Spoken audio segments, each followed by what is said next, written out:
అందరికీ సో ఇందాక మనం శారీ ఎలా రెడీ అవుతుంది మొగ్గం మీద అనేది చూపించాం కదా.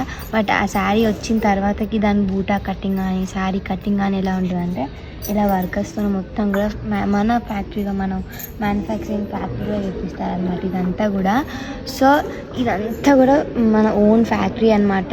ఇక్కడ అంతా కూడా మనం కంచిపట్టు శారీస్ ఎందుకు అంత రీజనబుల్ ప్రైస్ ఇస్తామంటే మన ఓన్ మ్యానుఫ్యాక్చరింగ్ అనమాట ఇదంతా కూడా.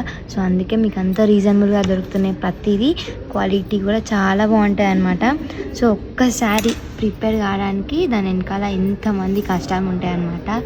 సో అంతమంది కష్టం వెనుక కూడా మళ్ళీ దాంట్లో కూడా చాలా రీజనబుల్ విత్ ప్రీమియం క్వాలిటీ ఇస్తామంటే మీరు ఎప్పుడైనా కూడా గమనించాలి అది ఒక్కటి ఎప్పుడు. సో ఇప్పుడైతే ఇది చూపిద్దామని మీకు సపరేట్గా చూపిద్దామని వీడియో తీస్తున్నాను. బూటా కటింగ్ కానీ శారీ ప్రిపేర్ అయ్యి వచ్చిన తర్వాతకి దాని అయిపోయిన తర్వాతకి ఇక్కడ అనేది డెకో పాలిషింగ్ అనేది జరుగుతుంది. దాని తర్వాతకి మళ్ళీ గమ్ పాలిషింగ్ అది కూడా నేను చూపిస్తాను మళ్ళీ ఒకసారి. ఇదైతే మొత్తం కూడా డెకో పాలిషింగ్ ఒక్కొక్క చీరని ఇలా పెట్టేసి మొత్తం కూడా ఇలా పాలిషింగ్ చేసి మళ్ళీ ఫోల్డింగ్ చేసి ఎంత కష్టం ఉంటుంది ఒక్క చీర మీద. సో ఇది పాలిషింగ్ ప్రాసెస్ అనమాట. సో నెక్స్ట్ ఇంకా చూపిస్తాను. Thank you.